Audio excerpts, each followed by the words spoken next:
reforma de sucesso. Como que nós vamos chegar até o final? Porque essa reforma é um propósito. Você tem um propósito e tem um alvo para chegar nele. Então, hoje nós vamos ver essa reforma de sucesso. Não é uma reforma parada, não é uma reforma que prejudica, é uma reforma de sucesso. E quem vai participar dessa reforma de sucesso? 1 Crônicas 29, 11 a 13 diz assim: Tu és, Senhor, a magnificência e o poder e a honra, e a vitória e a majestade, porque teu é tudo quanto há nos céus e na terra. Teu é, Senhor, o reino, e tu te exaltaste por cabeça sobre todos. E riqueza e glória vem diante de ti, e tu dominas sobre tudo. E na tua mão há força, poder, e na tua mão está a engrandecer e o dar força a tudo. Agora, pois, ó Deus nosso, graças te damos e te louvamos o nome da tua glória. Primeiramente é Deus que vai participar dessa reforma. Então, aqui está a presença de Deus. Deus está dizendo quem é Ele. Segundo, quem vai participar dessa reforma? Está em Eclesiastes 5,19. E a todo homem a quem Deus deu riqueza e bens, Ele deu poder para delas comer e tomar a sua porção, e gozar do teu trabalho. Isto é dom de Deus. Em Gálatas 4:7 diz assim: Assim que já não é mais servo, mas filho, e se é filho, é também herdeiro de Deus por Cristo. Então, quem vai participar dessa reforma de sucesso é o Senhor e somos nós. E quem somos nós? Nós somos herdeiros. Amém? Então, nós vamos ver aqui 5 coisas que devemos fazer para termos uma reforma de sucesso. Quem não quer ter uma reforma de sucesso? Quem não quer mudar a vida? Eu creio que todo mundo tem aqui um sonho, todo mundo não está aqui por acaso, porque nós queremos chegar em algum lugar. E esse lugar é o sucesso. Sem derrota, sem estar parado, em nome de Jesus, com o Senhor do nosso lado, porque aí é vitória. Então nós vamos ver o primeiro. Qual é o seu propósito? Que propósito que você tem na sua vida? O propósito o que significa propósito? Aquilo que você pretende alcançar. O que você pretende alcançar? Quando eu olho a palavra e vejo Salomão. Salomão, ele entrou no lugar do pai dele, Davi. Davi era rei. O Davi morreu e Salomão ficou no lugar do pai dele como rei. E ele tinha ali muitas pessoas, um povo de Deus, para ele ter que administrar. E como que eu vou administrar esse povo de Deus? Aí o Senhor chegou a ele no sonho e disse: O que você quer, Salomão? Salomão diz assim: Eu quero sabedoria para saber lidar com esse povo. O que eu vou fazer com esse povo? O Senhor ficou satisfeito, porque ele não pensou só nele, ele pensou na obra, ele pensou no Senhor, coisa de Deus. Aí o Senhor se agradou. Lei que o Senhor dá, a sabedoria deu riqueza. Uma coisa eu falo para os irmãos: se o seu propósito é o propósito de Deus, se o seu propósito vai glorificar o nome do Senhor, o Senhor ele vai te surpreender. Ele não vai te dar só aquilo que você deseja, ele vai dar muito mais. Porque o nome dele vai ser glorificado. Então que nessa noite você já comece a meditar por aí. Qual é o seu propósito? Seu propósito vai glorificar o nome do Senhor? Seu propósito está encaixado na palavra de Deus? Então se prepare. Se tiver, o Senhor vai te surpreender como surpreendeu a Salomão. Não houve homem mais sábio e mais rico até hoje. Até hoje. Olha o que Deus fez na vida de Salomão. E também vai fazer na nossa vida, em nome de Jesus. Então nós temos um propósito. O segundo, alvo. Eu tenho um motivo principal. O nosso motivo principal não é o propósito, não é o que eu quero. O meu motivo principal é a reforma. Porque se eu passar pela reforma, eu cheguei no meu propósito. Então eu tenho que passar pela reforma. E se eu não conseguir passar por esta reforma, eu não vou ter o propósito. Sabe por quê? O propósito ele já é meu, já é teu, porque é herança. É herança. Você já tem a sua herança. O Senhor já te deu, porque nós somos filhos do Senhor.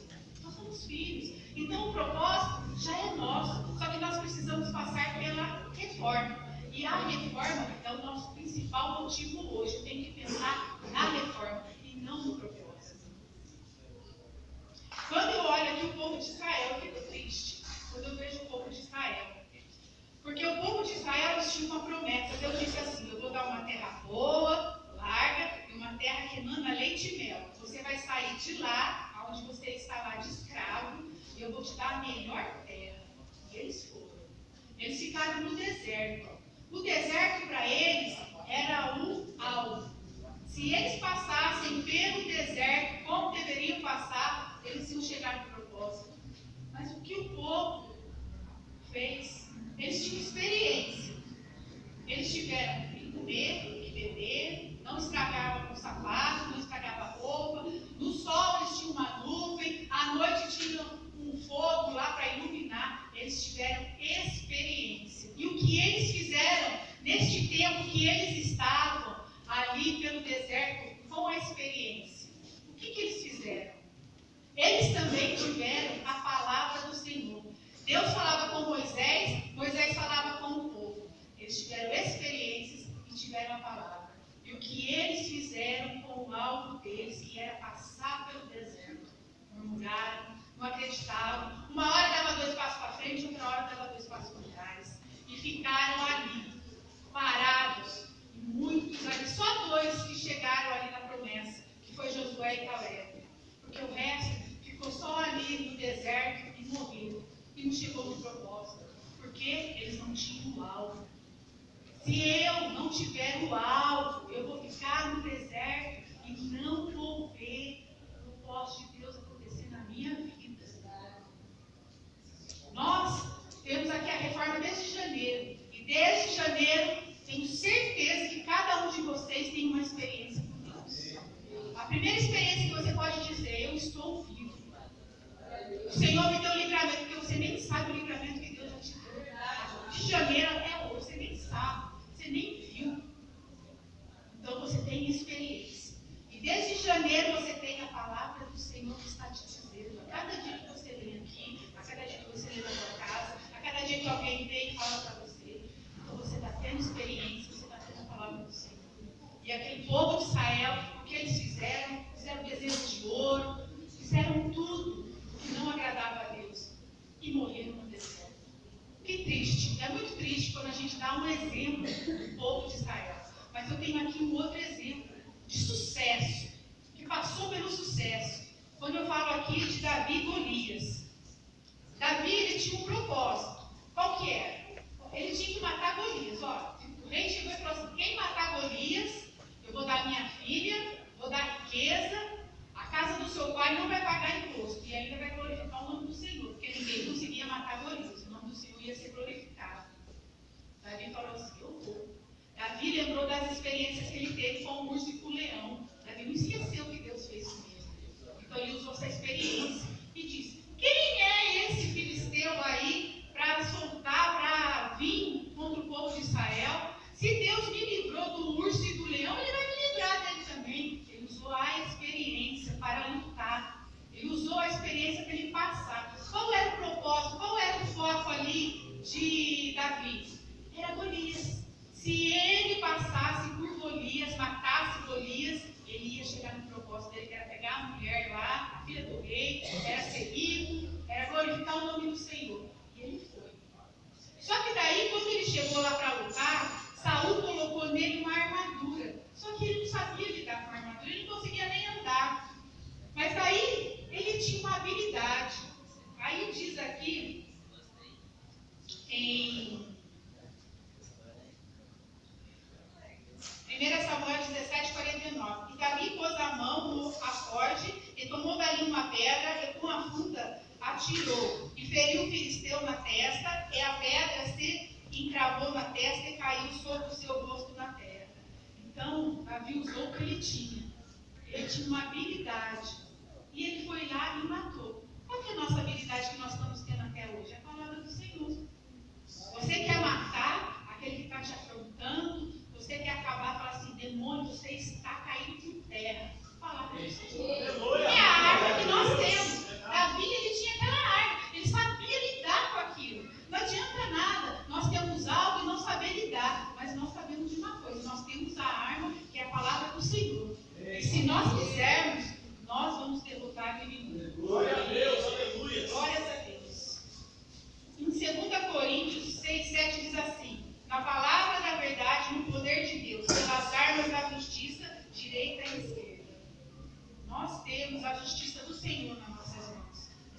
realmente clamar, falar, obedecer, e tudo cai por terra. Vai vir, vai cair por terra. Vai vir, vai cair por terra.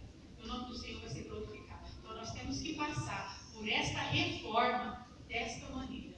E lá nós vamos alcançar. Como testemunho, como Davi fez. Ele usou a arma que ele tinha e ele derrotou o inimigo. Glórias a Deus. Terceiro passo, eu tenho escolhas. Nós temos o livre-arbítrio. Eu escolho o que eu quero. Você está aí na reforma, passando por ela, e você faz o que você quiser. Você tem livre-arbítrio.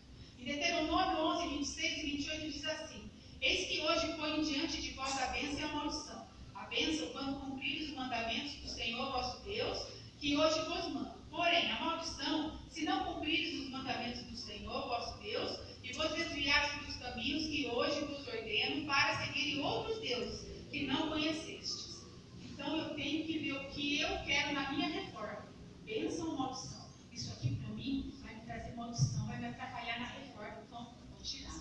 Isso aqui é bênção. Isso aqui vai entrar na reforma. Então nós temos que fazer um limpa.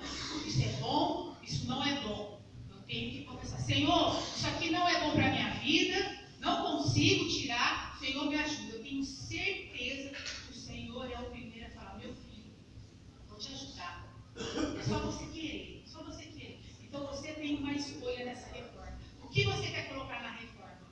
Bênção ou maldição? Você quer uma reforma de sucesso? Você tem que colocar a bênção, que é cumprir a palavra do Senhor. No quarto, meus pensamentos. Nós, quando temos um propósito, nós pensamos assim: ó, vai acontecer isso, estou até imaginando, vai ser assim, dessa maneira, aí Deus vai me dar, vai ser tudo lindo, ai, nossa, quem não pensa? Gente, a gente navega, a gente vai embora. Se deixar, vai no filho que se perde e vai embora. Mas diz assim, Isaías 55:8, porque os meus pensamentos não são vossos pensamentos, nem os vossos caminhos, os meus caminhos, diz o Senhor. O Senhor pensa diferente de nós, porque Ele vê lá na frente, nós não estamos vendo. Então não tem que ser os meus pensamentos, tem que ser os pensamentos do Senhor. Algum exemplo na palavra, quando eu vejo Naamã. Naamã, ele era um leproso. Ele ficou sabendo que tinha um profeta, Eliseu, que curava, que era usado por Deus e podia curar ele.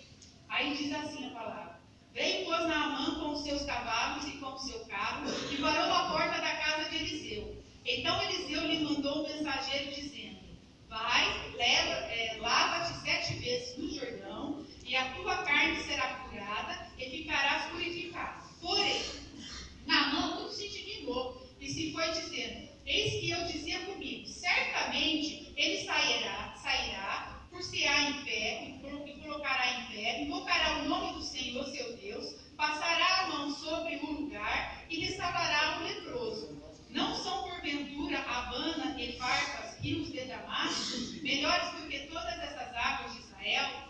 Não me poderia eu lavar neles e ficar purificado? E voltou-se e foi com indignação. Então chegaram-se a ele seus servos e lhe falaram. E disseram: meu pai, se o profeta te disse alguma grande coisa, porventura não farias?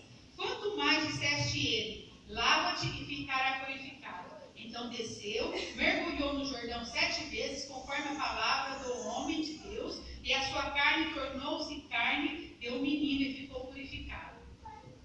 Quando Naamã foi buscar o propósito dele, ele pensou assim: vai chegar lá um profeta simples, vai olhar para mim, vai fazer uma oração, vai colocar a mão e orar. Ó, os pensamentos de Naamã, simples, sem nada de dificuldade. É assim que nós pensamos, não é? Pensamos que tudo é simples, tudo assim. Não, isso aqui não vai trazer problema para mim, não. Não é dessa maneira. O Senhor disse: a única maneira, você tem que mergulhar 7 vezes para você ser limpo. Ele ainda indignado falou assim: mas não podia ser no rio limpo? Eu vou mergulhar no rio sujo. É da minha maneira. Então Naamã, os pensamentos dele, e o Senhor estava com outros pensamentos. Mas por quê? Se eu podia curar ele através do profeta, podia. Se eu não tenho poder, tem. Mas por que o Senhor não foi lá e curou ele ali? Porque o Senhor não quer uma coisa momentânea. O Senhor não quer fazer as coisas por fazer. O Senhor, Ele quer começar uma obra na nossa vida e ir até o final. Ele quer começar e que de geração em geração vai indo com essa bênção até a eternidade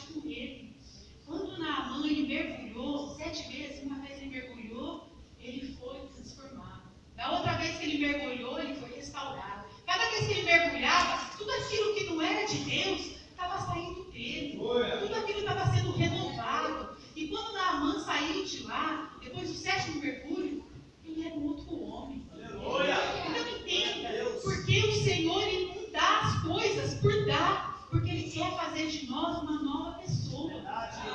Nós temos que passar por essa reforma para sermos novas pessoas. Quando nós temos novas pessoas, o propósito vai na nossa mão, vai ser realizado. Então nós temos que entender que não é de qualquer maneira. Não é assim, não é como a gente pensa, não. O Senhor ele é muito mais. O Senhor ele quer nos surpreender. O Senhor ele quer nos dar as coisas e depois vier o ladrão tomar. Porque nós não estamos firmados na rocha. E por isso que temos que passar pela reforma. Mergulhar uma, mergulhar duas, mergulhar 3, quantas for preciso, para que venha a promessa do Senhor. Porque ela já é nossa. Porque eu não recebi. Porque eu tenho que mergulhar primeiro. Eu tenho que passar pela reforma. Para depois eu receber. E você vai se surpreender. O Senhor vai dar propósito. Não são só palavras. Não são só palavras. É o poder de Deus. Glórias a Deus.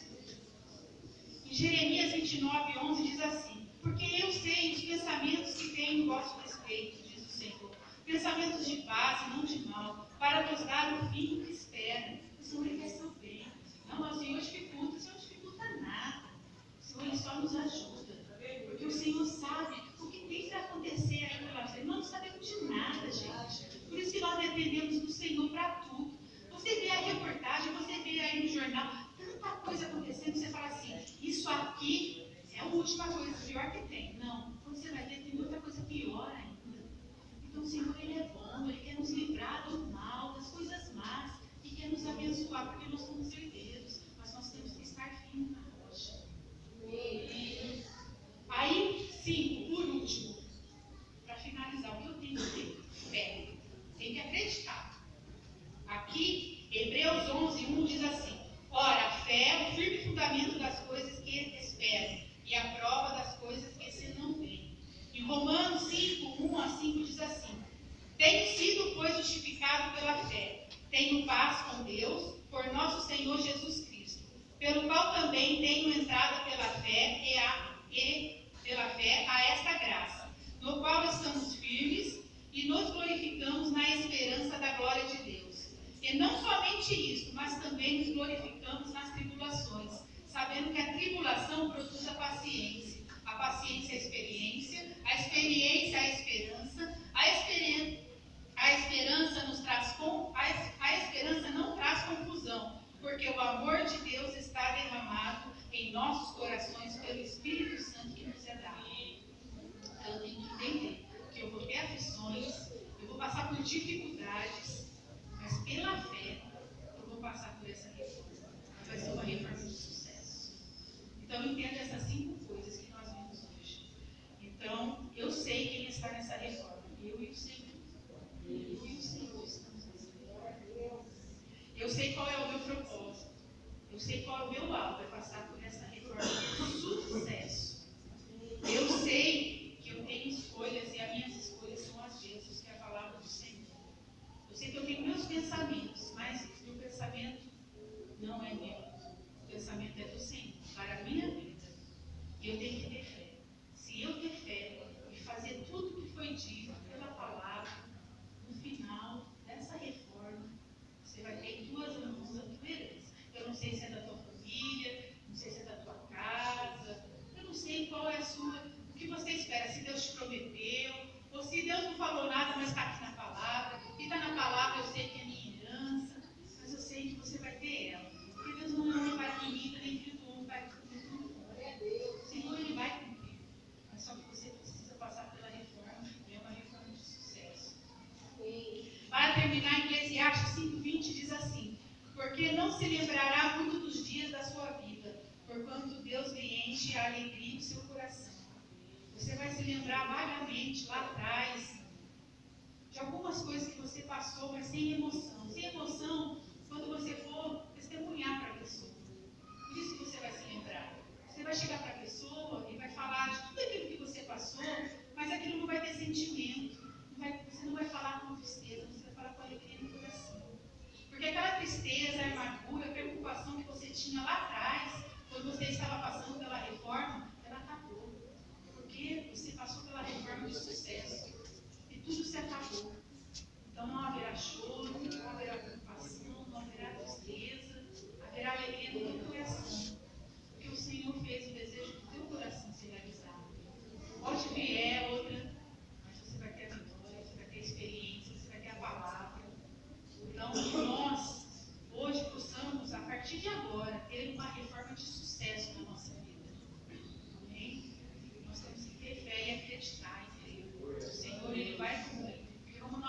ilustrar quem é Deus. É tudo aquilo que foi falado no início. Deus, ele é poderoso.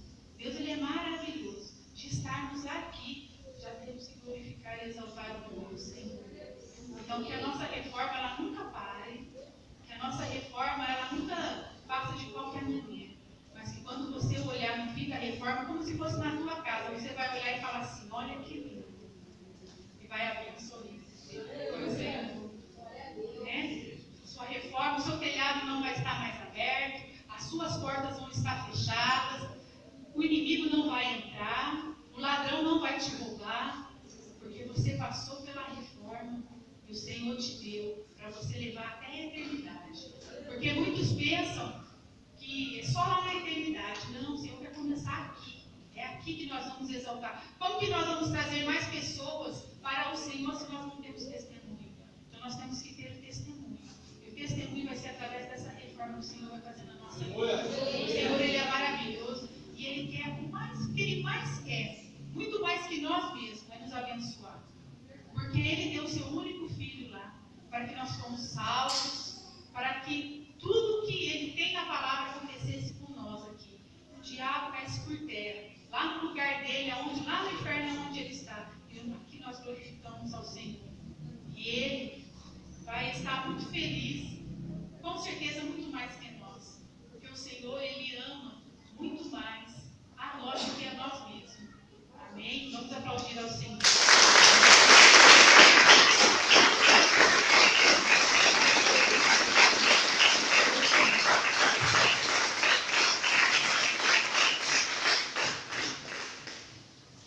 Graças a Deus, aleluia. Fico feliz de ver o irmão pregando desse jeito, fico triste de ver essas cadeiras vazias, porque eu sei que se tivesse mais pessoas ouvindo essa palavra, mais vidas seriam transformadas pelo poder da reforma. Amém, Jesus?